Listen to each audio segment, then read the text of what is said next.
Twari turamutse dushira ku mugaragaro igice gira kabiri cy'umugambi twise Change for Success. Twari imbere tuti hari ubukene bwinshi, hari ugaruka rwinshi rukeneye kurangura imigambi, hari ugaruka rwinshi rukenye rudashobora kubona ingene rushobora gutangura ibikorwa vyago. Abandi nabo gasanga bafise amafaranga ariko gasanga ntibashobora kumenya ico bayakoresha.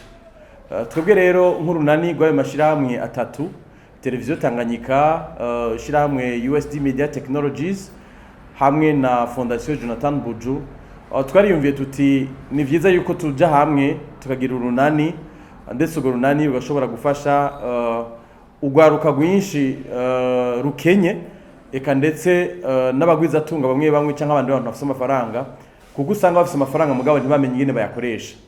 Rero twama dutegura inyigisho aho twama dutumira abantu baba barateye imbere bageze kure bakazogira ibishinga ntahe bano bagwizatunga mumenyere hano mu gihugu cy'u Burundi, na cyane cyane aho tubabaza tuti mbega weho washitse ngaho gute, vyagenze gute, bakaducira umugani, eka ndetse tukaba twateguye rero n'inyigisho zitandukanye n'ubuhinga butandukanye buzotuma ugwaruka rwinshi, eka ndetse abarundi bose bava mu bukene bagaheze bagatera imbere.